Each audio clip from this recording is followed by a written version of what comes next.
अ,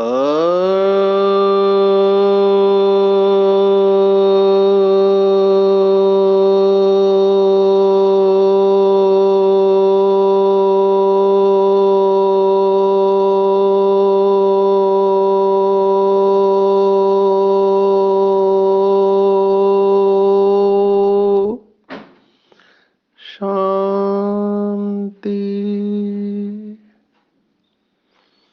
आज 3 अप्रैल 2023 भारत में सोमवार है। Today is 3 April 2023 and it's Monday in Bharat. आज की मुरली का जादुई रहस्य स्वयं को प्रेरणा देने के लिए magical secrets of today's Murli for motivating the self. कल की अव्यक्त मुरली बहुत भाई बहनों ने बहुत अच्छा अनुभव शेयर किया है। बहुत नशा चढ़ा है, बहुत उमंग उत्साह है और बहुत अच्छा लगा कि इतने सारे भाई बहने पीछे आकर भी इतना उमंग उत्साह रख रहे हैं। कईयों ने माला में आने का लक्ष्य रखा है। बहुत अच्छा, मुबारक हो। अगर बाबा की मुरली के ऊपर हम दिन भर अटेंशन रखें तो अंग्रेजी का प्रिंसिपल हमने देखा था, where attention goes energy flows and when energy flows thing grows. माना जहां हम अटेंशन रखते हैं वहां पे ऊर्जा का प्रवाह चालू हो जाता है और जहां ऊर्जा का प्रवाह होता है वो साकार में प्रत्यक्ष होने लगता है। Things manifest. मेमोरी में हम सेशन लेते हैं तो वहां पर भी हम यही कहते हैं कि interest is the mother of attention and attention is the mother of memory. जहां इंटरेस्ट होता है वहां अटेंशन होता है और जहां अटेंशन होता है वहां स्मृति का विकास होता है। अगर इतना इंटरेस्ट मुरली को ले रहे हैं, मुरली की एक एक बात को गहराई से स्टडी कर रहे हैं, उसको दिल और दिमाग पे छाप रहे हैं, दिल के करीब रख रहे हैं, तो फिर ग्रोथ होना ही है। फिर उसको मेंटेन करना होता है। आज की पूरी साकार मुरली हम देखेंगे तो वैसे तो भगवत गीता के बहुत सारे श्लोक आए हैं, खास करके 11वां अध्याय।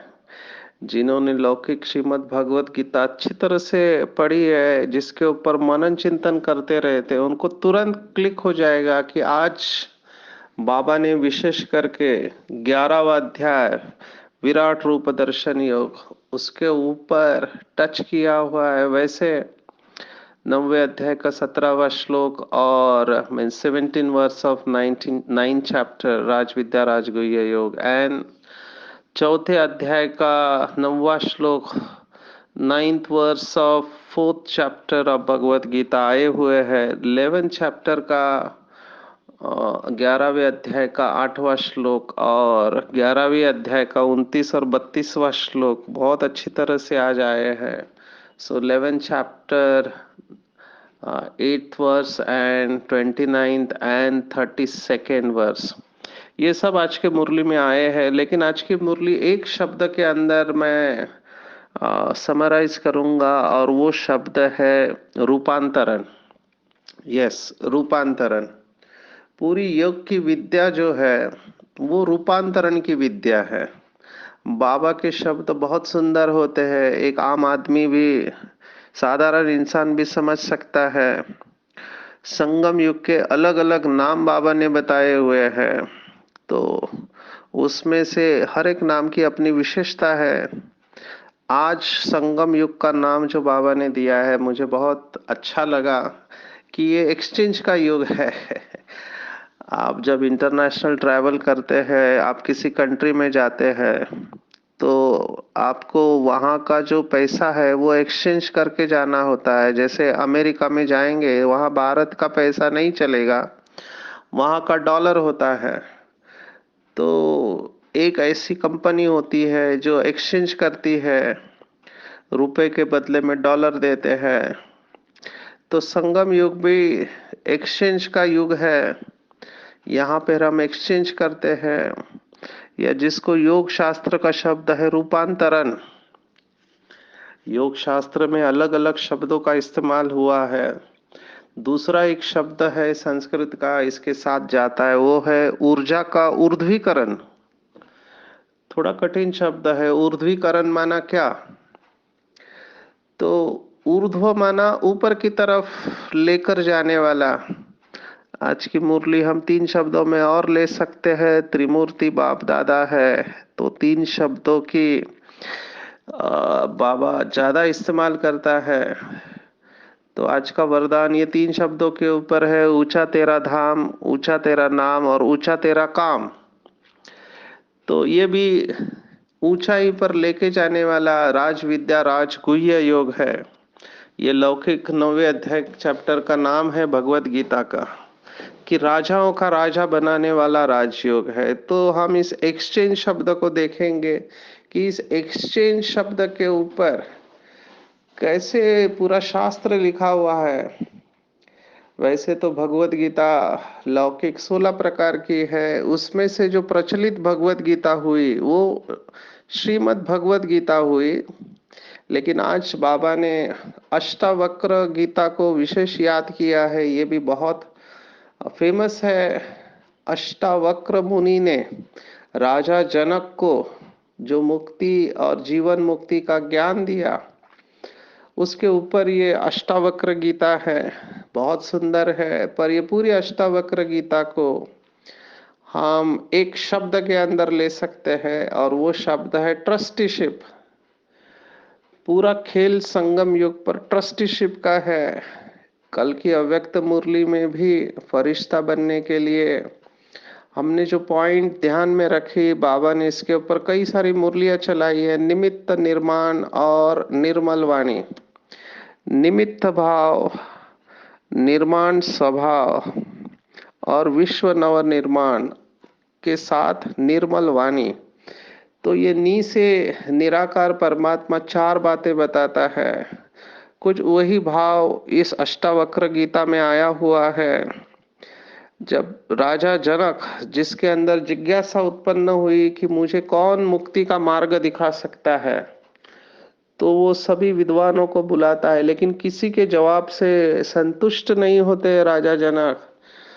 तो आखिर में एक ऐसा व्यक्ति आता है जिसे चलना भी मुश्किल है, जमीन के ऊपर रेंगते हुए वो आता है, जिसके शरीर में 8 जगह पे, उसको अष्ट माना 8, वक्र माना बेंड है, 8 जगह पे जिसके शरीर में वक्रता है, ऐसा मुनि आता है। और जैसे ही वो आता है, गर्जना करता है कि मैं तुम्हें मुक्ति दिला सकता हूँ।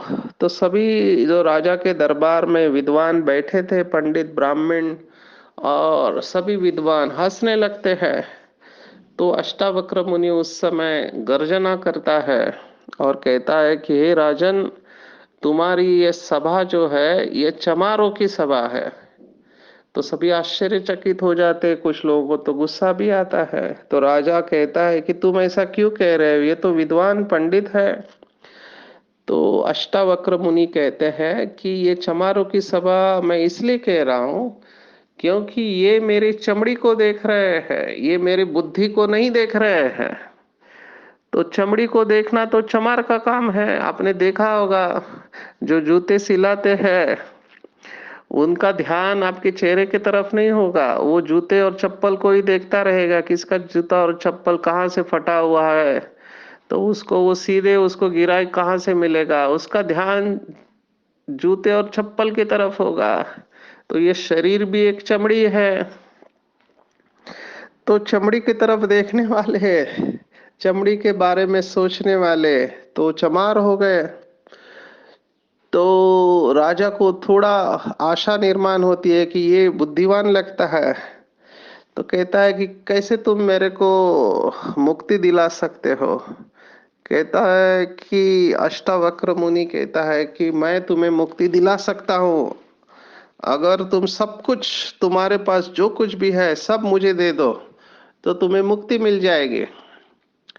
तो राजा कहता है ठीक है, मैं तैयार हूँ। और वो कहता है कि तुम्हें मेरे साथ चलना होगा।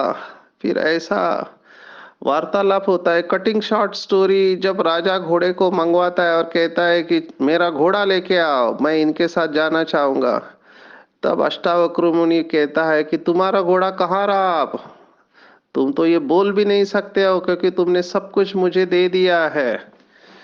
तो ये जो स्टोरी के पीछे राज है कि राजा जनक ने सब कुछ न्योछावर कर दिया, बलि गया, तो उसको मुक्ति और जीवन मुक्ति का वर्षा मिल गया। आज बाबा ने इस कहानी को याद किया है। इसका भाव क्या है? तो इसका भाव है कि हमारे पास जो भी कखपन है, जो भी कखपन है, बचा कुचा है, वो हम संगम युग पर भगवान के साथ एक्सचेंज करते हैं। माना बाबा को दे देते हैं तो बाबा उसके बदले हमें पवित्र आत्मा, पवित्र शरीर और राजाई पद दे देते हैं। ये है एक्सचेंज। पर बहुत वंडर की बात है कि जो कुछ मिट्टी में मिलने वाला है, बाबा ने आज कहा, लास्ट लाइन मुरली की कई बार बहुत गहरी होती है। बाबा ने कहा यहाँ के गरीब वहां के साहूकार बनेंगे और साहूकारों का सब मिट्टी में मिल जाएगा। भगवान वाच है।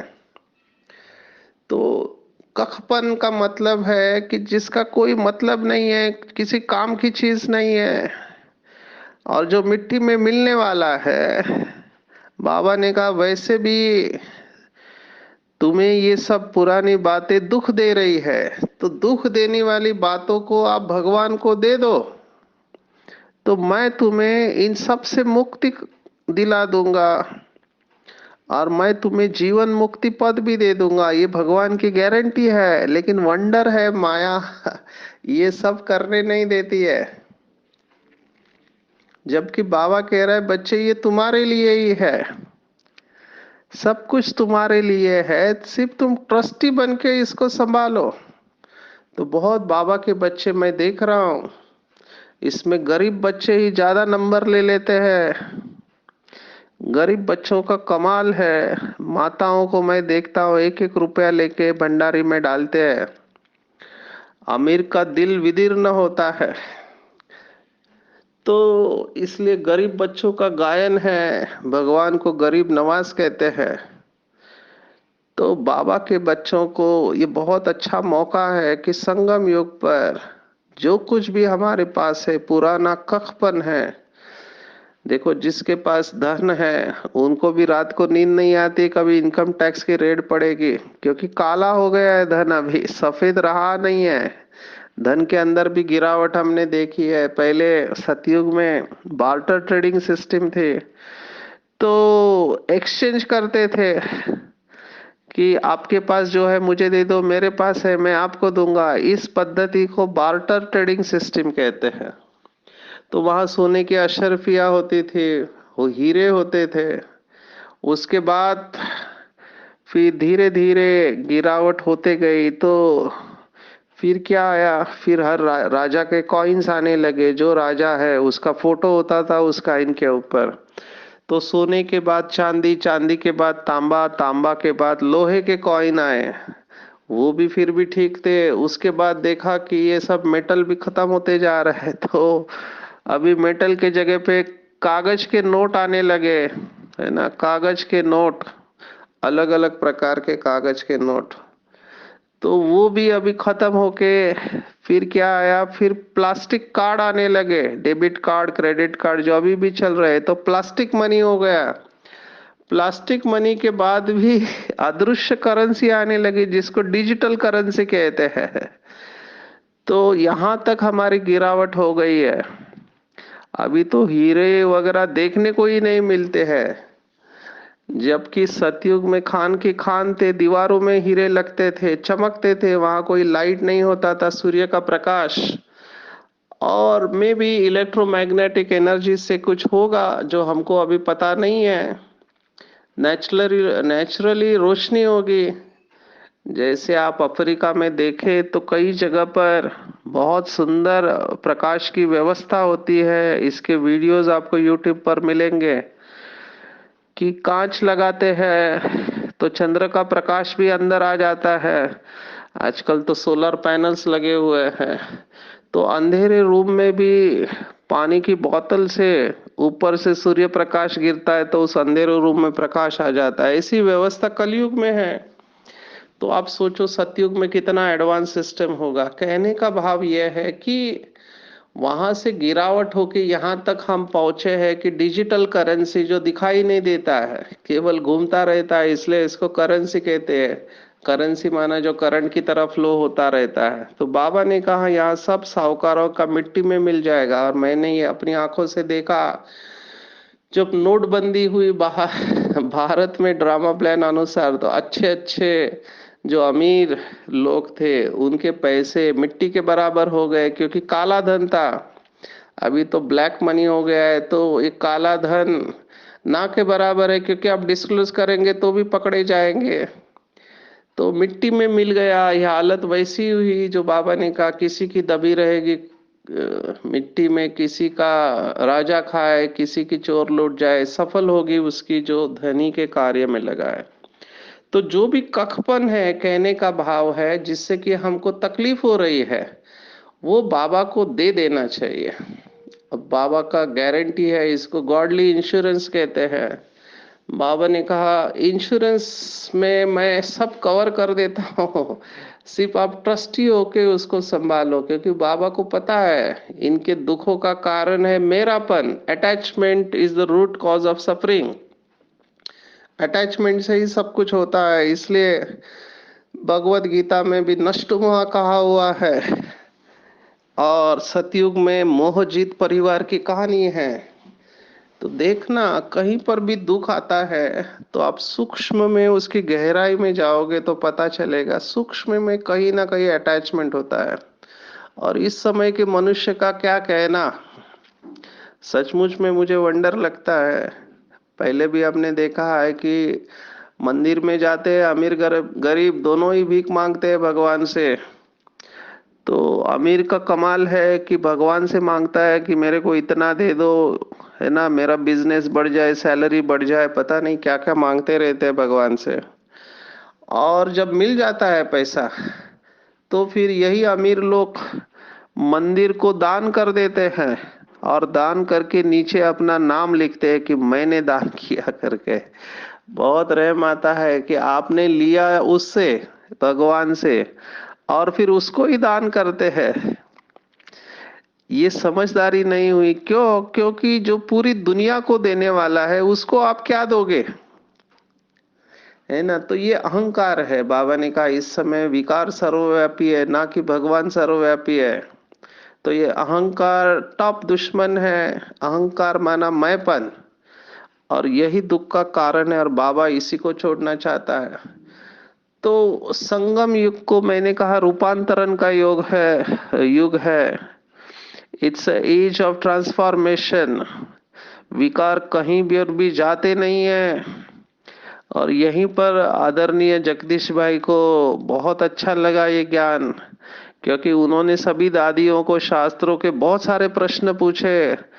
तो दादियां अभी उनको अवॉइड करने लगी क्योंकि शास्त्र नहीं पढ़े हैं, और ये प्रश्न पूछ के तकलीफ देते थे। तो आखिर में हमारी आदरणीय कुंज दादी के पास गए, तो कुंज दादी ने उनके सवाल के सभी जवाब दिए, तो वो खुश हो गए। तो मैंने कुंज दादी को बिहार में पूछा था कि ऐसे क्या सवाल पूछे, तो उन्होंने कहा जो भी सवाल पूछे बहुत परफेक्ट पूछे थे। तो मैंने कहा एग्जाम्पल दो। तो कुंज दादी ने कहा कि जगदीश भाई ने पूछा कि आत्मा तो अविनाशी है, तो भगवान रचयिता कैसे हुआ आत्मा का।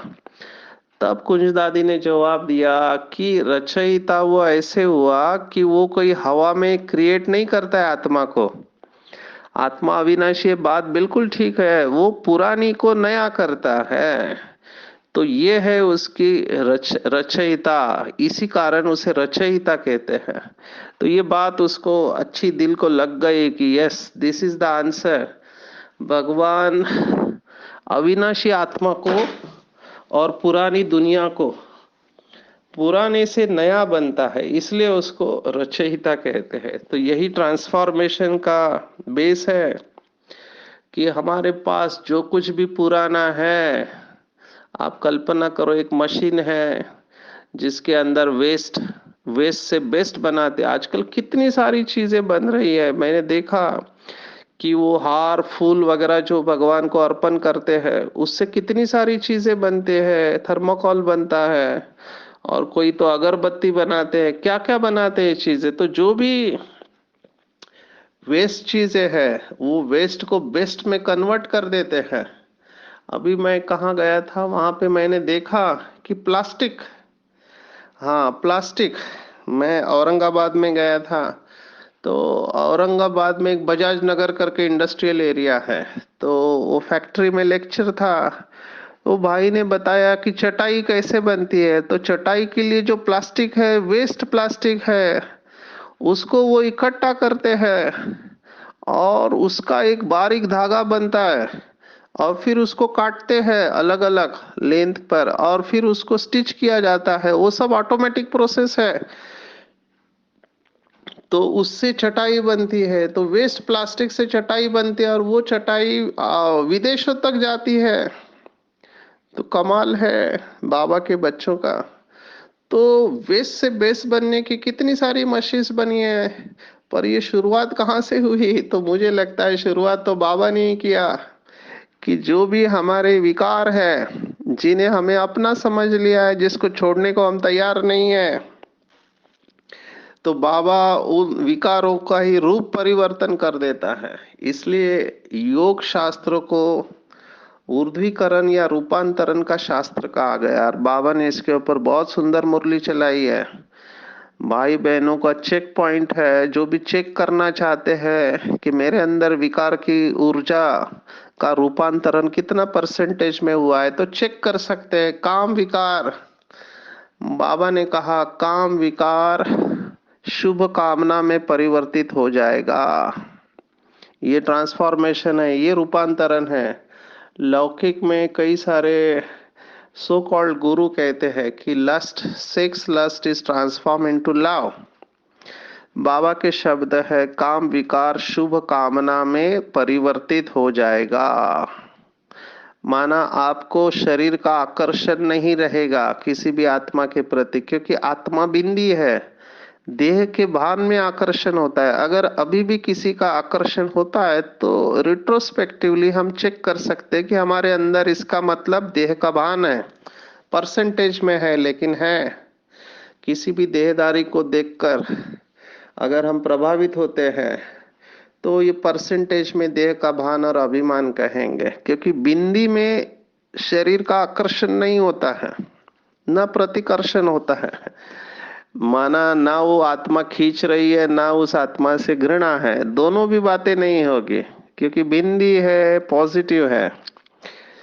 तो काम विकार शुभ कामना में। फिर दूसरा है क्रोध। बाबा ने शब्द इस्तेमाल किया, क्रोध माना अग्नि। तो बाबा ने कहा क्रोध अग्नि योग अग्नि में परिवर्तित हो जाती है। देखो कितना सुंदर शब्द है। लोभ, लोभ माना चाहिए चाहिए, लोभ माना आसक्ति। तो बाबा ने कहा लोभ विकार अनासक्त वृत्ति में परिवर्तित हो जाता है। मुझे कुछ नहीं चाहिए, मेरा कुछ भी नहीं है, देना चालू हो जाते हैं। एक है लेने वाले, एक है देने वाले। हमारे बहुत भाई बहने, मैंने देखा है जब कई लोगों को मिलने जाते हैं तो उनको लगता है ये पैसे के लिए आए हैं। तो बहुत भाई बहने हमारे कहते हैं कि हम लेवता नहीं है, हम देवता है, हमको देने वाला तो परमात्मा है। जैसे बाबा ने युक्ति से कहा, अगर कोई साहूकार धन लगाना चाहे तो उनको युक्ति से कहना चाहिए कि आप अपना भाग्य बनाओ। जो भी गरीबों की हम सेवा कर रहे हैं उसमें आप अपना योगदान दो, पर्चा छपाने के लिए, हॉल के लिए, तो ये लोगों को अच्छा लगता है। तो धन लेने से अच्छा है कि हम उनका धन ऐसे कार्यों में सफल कराए। तो लोभ विकार अनासक्त वृत्ति में परिवर्तित हो जाता है। मोह परमात्म प्रेम, क्योंकि एक जन्म का परमात्म प्यार अनेक जन्म समृद्ध बनाता है, भरपूर करता है। सर्व संबंध जो कल हमने देखा, एक बाप के साथ हो जाते हैं और अहंकार स्वमान में परिवर्तित हो जाता है। तो ये सब रूपांतरण संगम युग पर होता है। तो जिसको भी last so fast fast so first आना है, बाबा ने कहा एक्सचेंज करो जो कुछ भी है। इवन जो विकार है जो आप छोड़ नहीं पा रहे, बाबा को लिख के दे दो कि बाबा आप इसे संभालो, मेरे से ये संभाला नहीं जाता है। तो संगम युग पर माता पिता के गद्दी नशीन बनने के लिए पवित्रता की धारणा करनी है, दोनों तरफ तोड़ निभाना है। अभी रही बात भगवत गीता का रेफरेंस, क्योंकि कई लोग मुझे कहते हैं कि आप श्लोक का रेफरेंस देते रहना, तो आज बाबा ने कहा कि मैं तुम्हें दिव्य चक्षु देता हूँ, है ना। ये दिव्य चक्षु शब्द है 11वें अध्याय का 8वां श्लोक है, बहुत सुंदर है। न तु माम शक्य से द्रष्टु मनैनैव स्वचक्षुषा दिव्यम ददामि ते चक्षु पश्य में योगम ऐश्वर्यम। माना तुम अपने नेत्रों से मुझे देख नहीं सकते हो, तो मैं तुम्हें दिव्य नेत्र देता हूँ, अब मेरे योग ऐश्वर्य को देखो। ऐसा ये 8वां श्लोक है 11वें अध्याय में। और फिर बाबा ने जो कहा कि मैं कालों का काल हूँ, ये उसी अध्याय में 32वां श्लोक है। और भगवान वाच है कालोस्मि लोकक्षय कृत प्रवृद्धो। माना मैं कालों का काल हूं, ये भगवान कह रहे हैं 11वें अध्याय में। और उसी 32 के 2-3 श्लोक पहले 29वां श्लोक है, यथा प्रदीप्तम ज्वलनम पतंगा विशंति नाशाय समृद्ध वेगा। जैसे पतंग नष्ट होने के लिए प्रज्वलित अग्नि में अति वेग से दौड़ते हुए प्रवेश करते हैं, हमारी ये सब की हालत है। बाबा ने कहा महफिल में जल उठी क्षमा परवाने के लिए, तो हमको मरने के लिए तैयार होना है। बाबा ने आज ये शब्द इस्तेमाल किया है कि तुम मरने के लिए तैयार हो जाओ, क्योंकि मैं कालों का काल तुम्हें लेने के लिए आया हूं। तो डरना नहीं है, बाबा की श्रीमत पर तैयार रहना है। अपने मस्तक के बीच सदा बाप की स्मृति इमर्ज रखने हैं। बहुत बड़ा टाइटल है, आज के दिन इसका अभ्यास कर सकते हैं कि मैं मस्तक मणि हूँ। मस्तक मणि का डेफिनेशन बाबा ने दिया है, जिसकी स्मृति में सदा बाप की याद रहे उसको मस्तक मणि कहते हैं। ऐसे सदा ऊंची स्टेज पर स्थित रहने वाली श्रेष्ठ आत्मा नीचे की बातों की तरफ आकर्षित नहीं होती, उन्हें सहज ही पार कर लेते। समस्या नीचे रह जाते और आप ऊपर रहते हैं। बाबा ने ये बहुत मुरलियों में कहा है कि समस्या रूपी पत्थर को फोड़ने में अपना टाइम वेस्ट नहीं करो। अभी ये टाइम नहीं रहा दौड़ने भागने का, अभी केवल उड़ो, क्रॉस करो, नीचे नहीं आना है। मस्तक मणि का स्थान ऊंचा होता है, इसलिए मैंने कहा ऊंचा तेरा नाम, ऊंचा तेरा धाम, ऊंचा तेरा काम। बाबा के साथ सबसे ऊपर परम धाम में बैठ जाओ और वहां बैठ के पूरे ड्रामा को साक्षी होके देखो। मुझे यह अवस्था बहुत प्रिय लगती है। एक दिन आप इसका अभ्यास करो, कहीं पर भी कुछ भी इंटरफियर मत करो, सिर्फ साक्षी होके देखते रहो। इतना खुशी मिलेगी आपको। ये ड्रामा वंडरफुल है, एक एक का पार्ट में देख के इतना हर्षित होता हूँ। दिखाई देता है, एक किताब लिखी हुई है अंग्रेजी में, गेम्स पीपल प्ले करके। लोग क्या क्या करते रहते हैं, कौन कौन से गेम खेलते रहते हैं, उनको लगता है कि किसी को पता नहीं चलता है। कभी कभी लगता है बाबा के साथ ऊपर सूक्ष्म वतन में बैठ जाए अव्यक्त अवस्था में और पूरे ड्रामा को देखते रहे, तो आपको पता चलेगा बहुत वंडरफुल ड्रामा। अमेरिका से यहाँ ऑस्ट्रेलिया तक और जापान तक, पूरे वर्ल्ड के इतने सारे देश है, 210 देश है, 195 ऑफिशियल कंट्री है, क्या क्या खेल चल रहा है। और हमारे आजू बाजू में भी लोग विकारों के वश होके परसेंटेज में है, हर एक के अंदर विकार क्या क्या करते रहते हैं, तो बहुत रहम रहता है। इसलिए ऊपर की स्थिति में रहो, मेरे को तेरे में परिवर्तन करो तो बेफिक्र बादशाह बन जाएंगे। तो आज की पूरी मुरली हम कहेंगे एक्सचेंज करना है। अगर नहीं किया है तो आज ही बाबा को लिख के दे दो बाबा के कमरे में कि बाबा मेरे पास जो कुछ भी है सब आपका है, ये आत्मा भी आपकी है, मन बुद्धि भी आपके है, मुझे कुछ नहीं चाहिए बाबा, मुझे आप मिल गए, सब मिल गया, अब मैं घर चलने के लिए तैयार हूं। ऐसे सब कुछ बाबा को देख के ट्रस्टी होके रहो। तो बाबा ने कहा मैं तुम्हें 21 जन्मों की राजाई पद प्राप्त करा दूंगा, ये मेरा वादा है। आपका आत्मा और शरीर दोनों पवित्र हो जाएंगे। अच्छा, ओम शांति।